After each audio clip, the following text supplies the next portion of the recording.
Good afternoon, everybody. My name is Jody. My husband David John and I have a small farm in the panhandle of North Idaho. These are stories and adventures, so welcome to Moose Flats Farm. And don't forget to hit the like and subscribe button. So let's get on to getting this bacon smoked. So this is kind of how I have it set up out here in the garage. As you see, 4 of the slabs are already on the smoker. So they've just had the fan blowing on them. They're kind of tacky, but good and dry.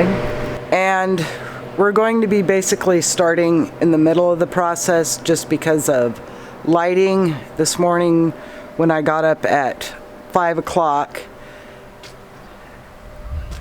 and then had to fight with the regulator on the Pit Boss smoker because it had gotten water in it and it was 15 degrees out.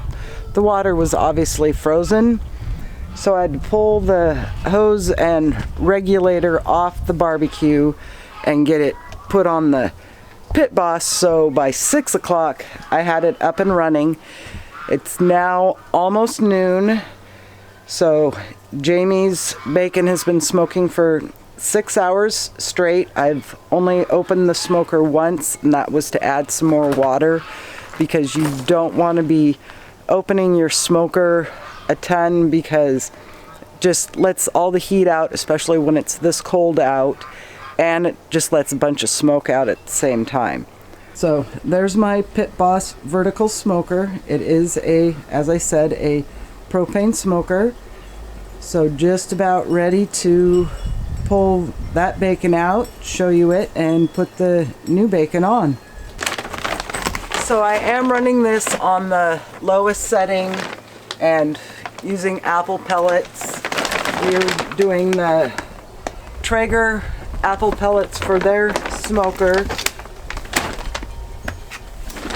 Main reason I did apple, and it looks like I'm out of the screen. The main reason I did apple is because apple doesn't get a burny taste if you kind of over smoke some stuff, and apple pairs really good with pork. So let's open this up and take a look at the yumminess in here. And I do purposely keep a couple pairs of these latex coated knit gloves for cooking purposes, just as hand protection, and I can throw them in the washing machine and wash them, and they're good to go for the next time around.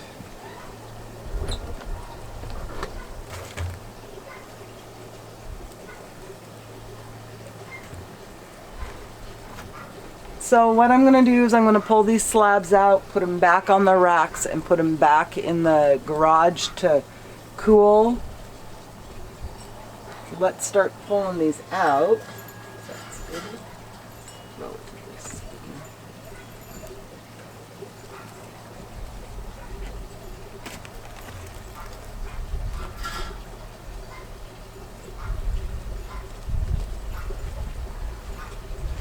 Isn't that a pretty slab of ready to go bacon?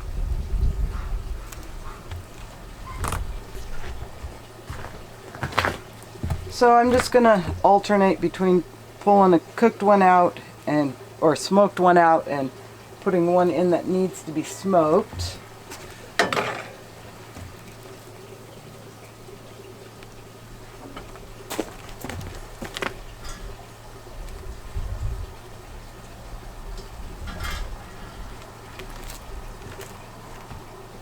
It smells delicious.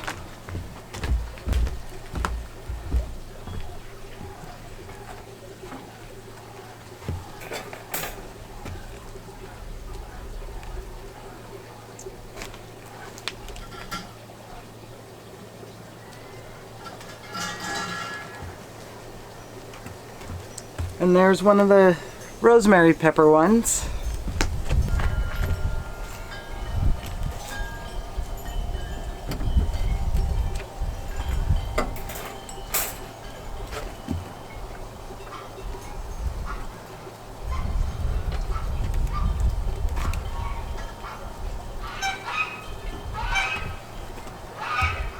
Look at the smoke mark on that one.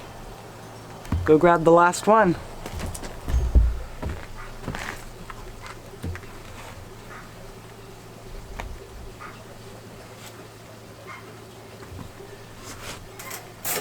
And it does have a tray down here for water to help keep everything moist.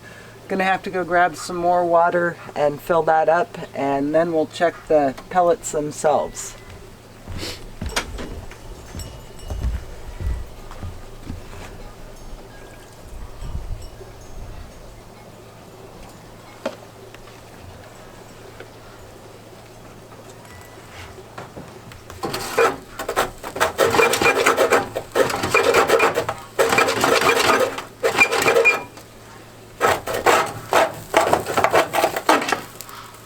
And most of these are kind of burnt through, so I've got a fire in the fire pit. Mainly so I have a place to dispose of these and refill our tray.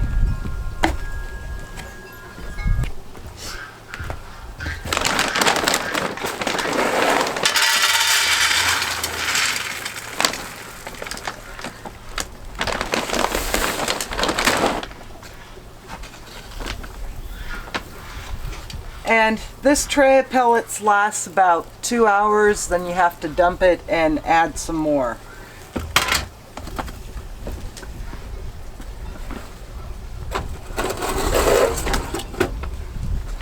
So I'll be back with you guys in a sec to check on this in a couple hours.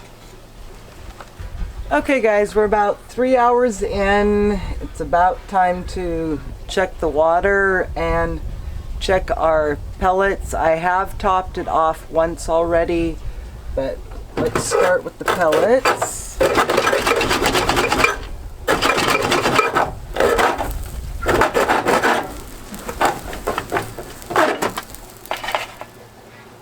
They're still smoking pretty good. Probably let them go for about another 30 minutes and then I'll replace them. But let's check our water.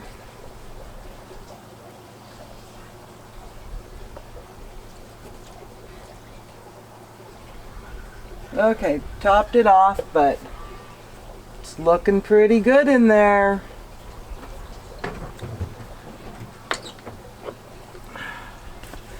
So this is where I'm going to end this part on the smoking, since it is starting to get dark and we're going to be chasing the light. So next time I see you guys, I'll take you back out to the garage and show you what all the finished product looks like, and then we get to slice it. Okay, here's the bacon all cooled, smoked, and ready to get sliced. So gonna grab probably that one and go in the house and slice it. Okay, because my slicer has only got a shorter throw on it, and obviously that's not going to fit through the slicer. So I am going to be taking and cutting the pork belly in half. So as opposed to 3 pieces of bacon, you can have 6. So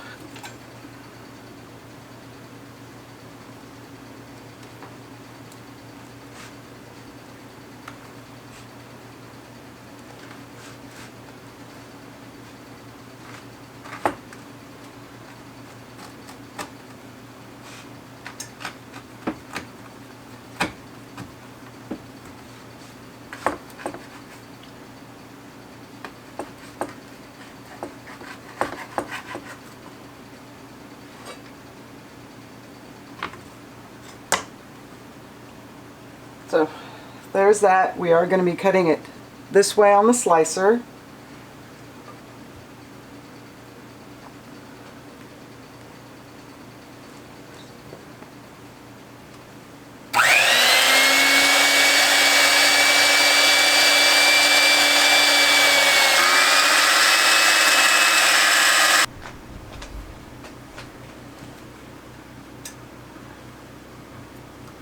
Okay.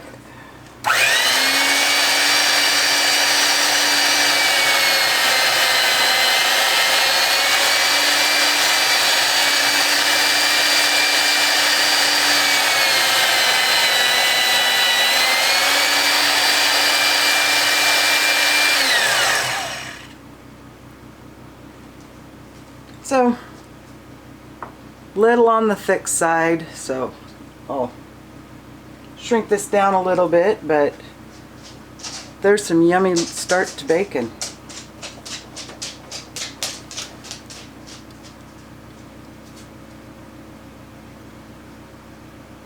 Let's try there.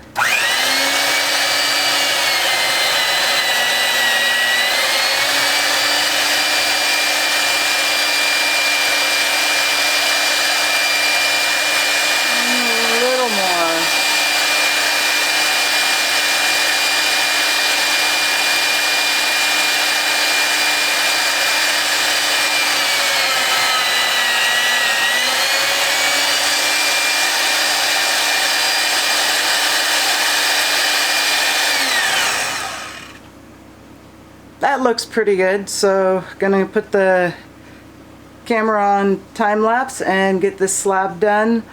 I haven't cut the Ziploc baggies for these yet, or the food sealer bags, just because I'm not sure how big I need them to be and I don't want to waste a bunch of it. So that'll be the step after I get this all sliced.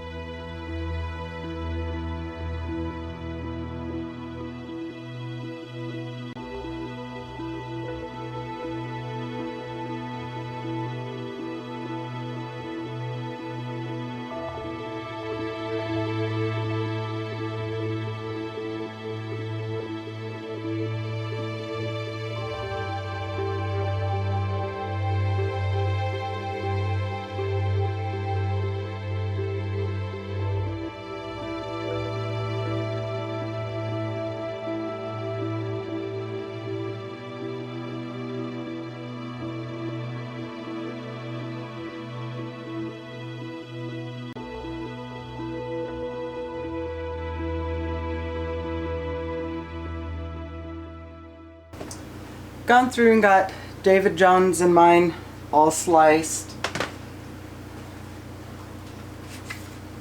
Of course, in the process of doing that, trying to multitask making breakfast, I burnt the first round of bacon. Had the oven too high, and so the dogs have a treat. Have a second round in, gonna just pause, not gonna slice anymore until I get breakfast done. So I'm going to put this back out in the garage to stay cool, get all the bacon sliced, get this cleaned up, and then we'll be back to get it all sealed up. Okay, second round of bacon is done. This time it's done correctly. So we're going to eat breakfast and we'll be back with getting the rest of this bacon sliced up. Okay, so I've gone through and gotten everybody's bacon sliced.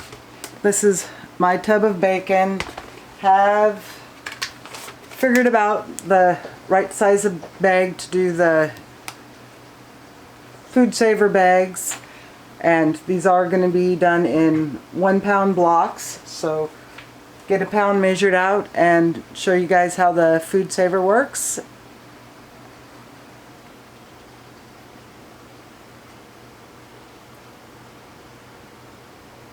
Okay, that gets us a pound of bacon, so we're going to take it and neatly lay it in our bag.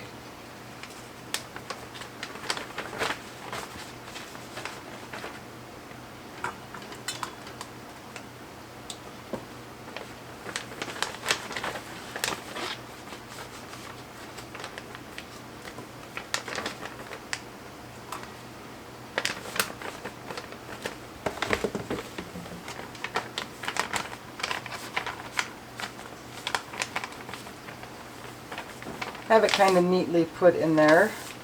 You'll take your bag and pull it taut, and just take it and slide it in.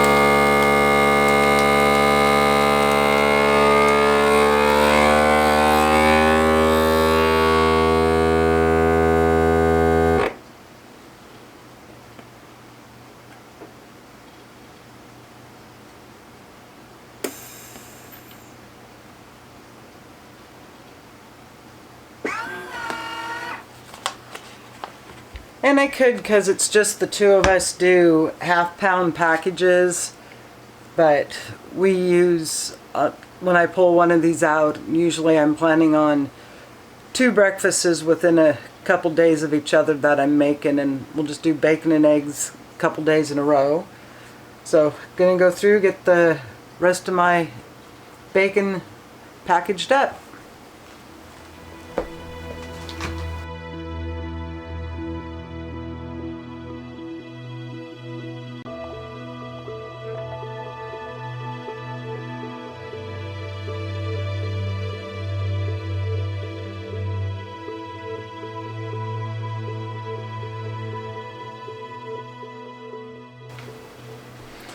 Oh, and don't forget the very important step, label what it is. And date it so that way you can rotate what you have in your freezers.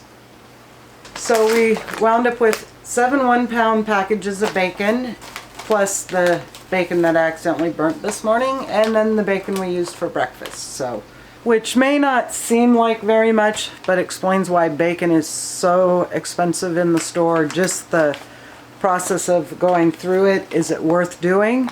Definitely, because you can control what is in your bacon, especially if you know the farmer that your bacon is coming from. You know what's been fed to it, you know what you've put to marinate it and then smoke it, so you know what's in it. I will be leaving in the description down below where you can find the 2 different recipes that I used for smoking this bacon, the Jill Winger one and then the Hey Grilly Hey. I'll leave the complete names and everything down there. On the Hey Grilly Hey, I'll leave their complete website address. Yeah, that's it. So I hope you enjoyed making bacon with me. And this is where I'm going to end today's video. I hope you have a good day and a good week, and we'll see you for the next adventure. Bye for now.